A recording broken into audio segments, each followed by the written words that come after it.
happy birthday, kind of.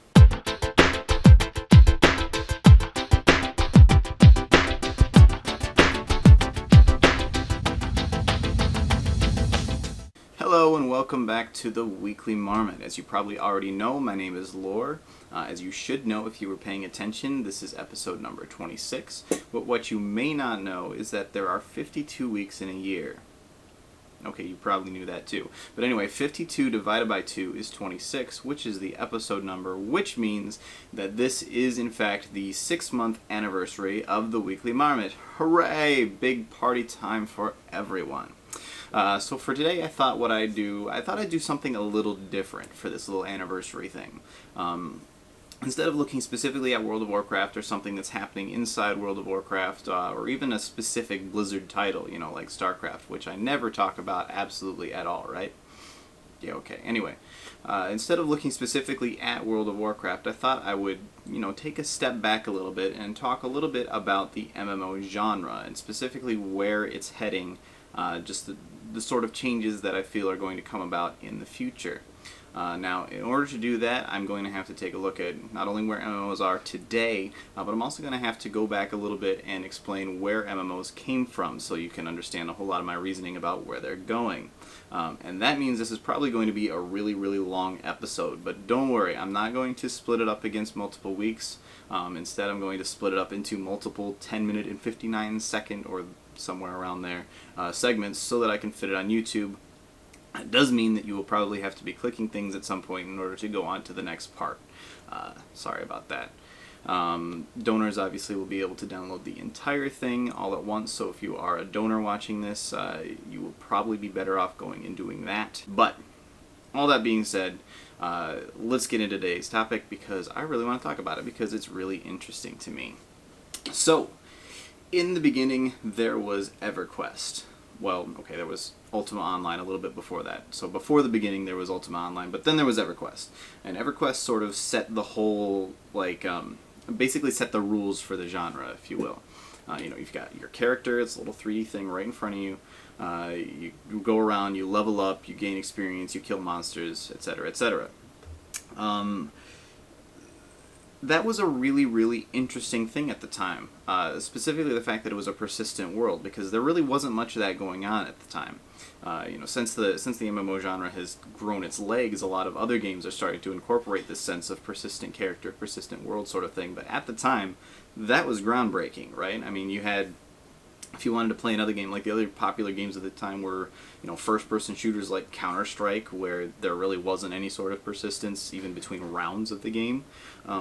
There was, Quake was a big one, StarCraft was a big one at the time, but none of that was really there wasn't one thing that you were continually leveling up and leveling up and leveling up. The closest you really got to that was ladder play or something. So, having this one character that you continued working on and continued working on and continued working on was a really, really a big deal at the time. And some brilliant designer or marketer or someone somewhere came across the idea that, hey, if I take this persistent world that people are going to have to keep on playing and keep on playing and keep on playing in order to continue to improve and get better, basically, and then I also charge them X amount of money per month, I will be living on a yacht in the Bahamas. So, that took off incredibly well.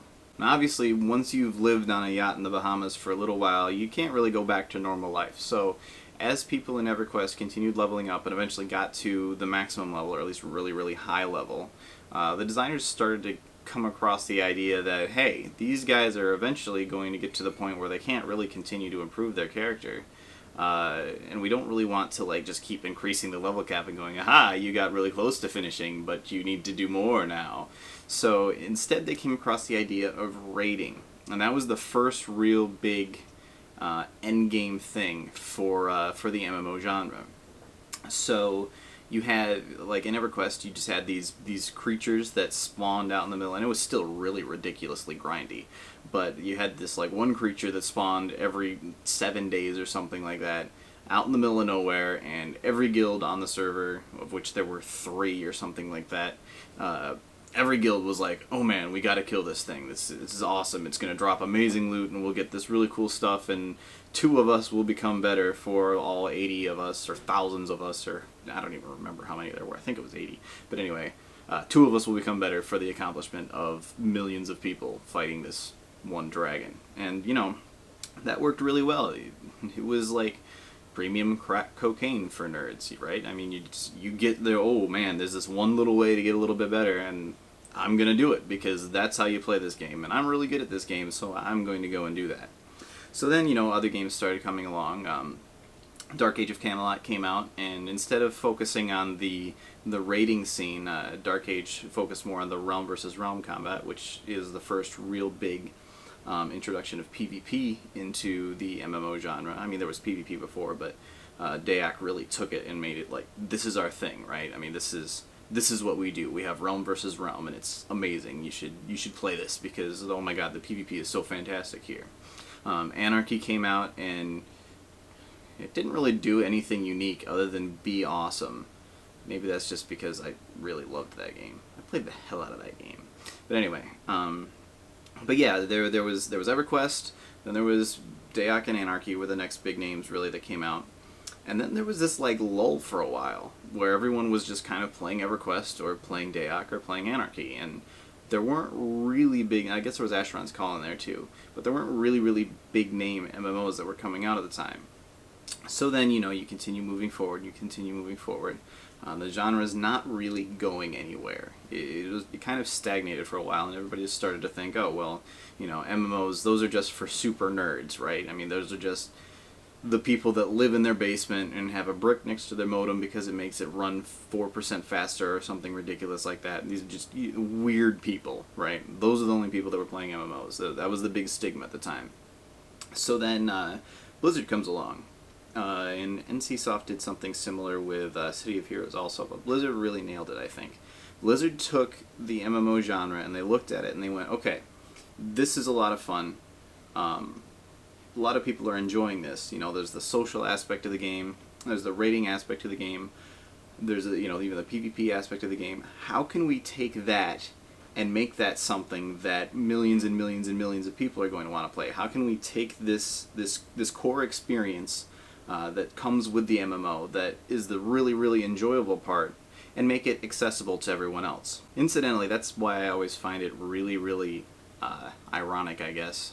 I think I can use the word ironic there, but anyway. That's why I always find it really ironic when people complain on the internet about, like, oh, Wrath of the Lich King is just catering to casuals, or Cataclysm is just going to be catering to casuals, or even, you know, Burning Crusade, all that did was cater to casuals. This whole idea that every new expansion with World of Warcraft is somehow taking this super incredibly hardcore game and turning it into something that's for everybody.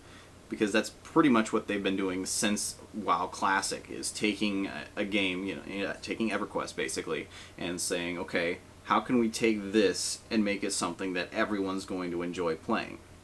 So they started doing things like, you know, there's no major death penalty when you die in World of Warcraft. You have a run back and that's it. You don't lose any of your loot, you don't lose any experience, nothing like that. There's no chance for failure when you're crafting things. There's a chance that you don't get a skill point if you're leveling your crafting some of the time, but there's no like, okay, well, I took all these materials and I went to craft something and accidentally made it terrible, or didn't make anything at all and wasted your week and a half of farming, you know. Just the dumb, grindy nonsense that was in some of the previous games that was really just there to keep people paying their 10 or 15 bucks a month. So they took this game and they took this genre and just made this brilliant experience for everybody that just everybody was enjoying. So then we enter into the post-World of Warcraft era of the MMO genre, where basically all these companies, these gaming companies, started to realize, hey, there actually is something to this game that isn't just for the nerds in the basement. There is a way to make this genre appeal to people who buy things, right? Like, it doesn't have to just be someone bought it for their kid who does nothing but sit in the basement all day, you know, leveling up their wood elf or whatever.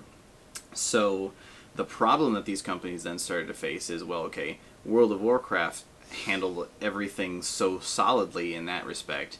how do you kill World of Warcraft? How do we beat them and provide a better product? Because people aren't going to flock away from World of Warcraft for just anything. It's going to need to be something just stellar, like fantastic, something awesome. And we got into the gimmicks at that point. These are games like Tabula Rasa, Age of Conan, EVE Online to a degree, although their gimmick happened to be really, really successful for a lot of people. Just games that are coming out that they kind of just said, okay, well, we can't really beat World of Warcraft at being World of Warcraft. My cat is freaking out. Stop that. You can't really beat World of Warcraft at being World of Warcraft, so how do we make something that's not World of Warcraft but still